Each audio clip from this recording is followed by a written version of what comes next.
beautiful evening here as we get ready to disembark from Puerto Vallarta. And as the sun is setting and as I'm looking at these beautiful sailboats, and I'm thinking about one of the earlier trainings where I mentioned Joseph Campbell and the hero's journey. This idea of embarking is really relevant to those of you who are teenagers, because so much of literature contains this idea of coming of age, and how do we do that successfully? In fact, there's an entire category that you may have heard in your classes called Bildungsroman. Bildungsroman is just a fancy way of saying a coming of age narrative. So whether we're thinking of To Kill a Mockingbird or The Outsiders or even Romeo and Juliet, the idea of what it means to become a young adult is literally throughout literature.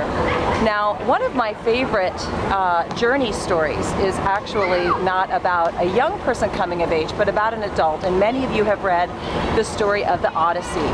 And in that narrative, Odysseus has to go out on the sea, something like this. I wonder if it was quite so beautiful. Probably. Very beautiful in the Mediterranean as well. And he had to go fight in the Trojan War for 20 years. And as the story tells us, he has quite the convoluted journey coming back home at the end of that war. And in fact, 20 years go by before he finally does return to his homeland of Ithaca, only to find it overrun with suitors who are trying to marry his wife Penelope and usurp his throne. Well, this story tells us a lot about the perils of taking a journey and the unexpected characters that we may meet along the way. So here's a thought as you ponder what it means not just to raise your grades, but to come of age.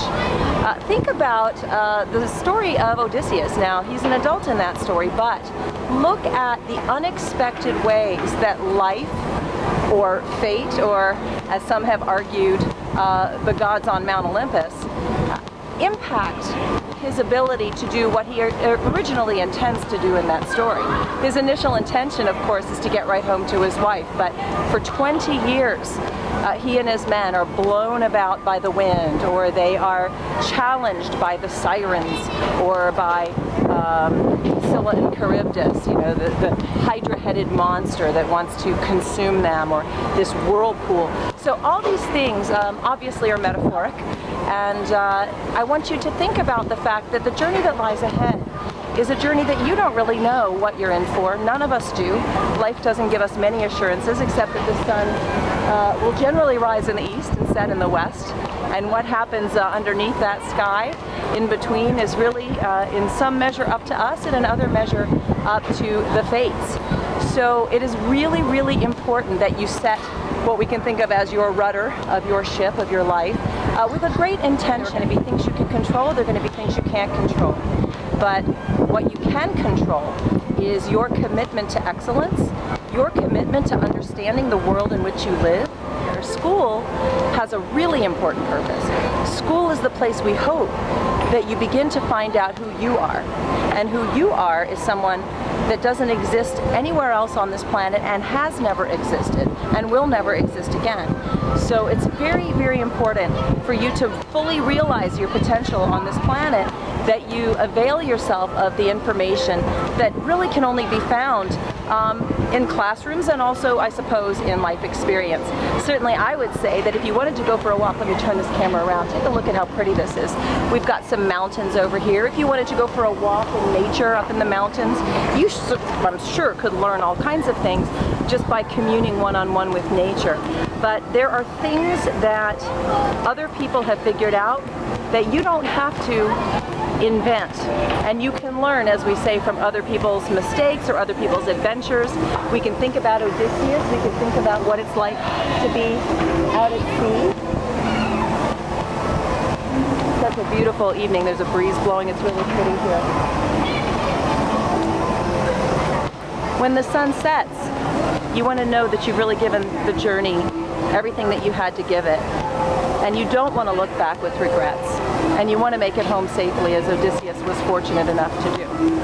So we wish you happy sailing in your life, and encourage you to think about the hero's journey.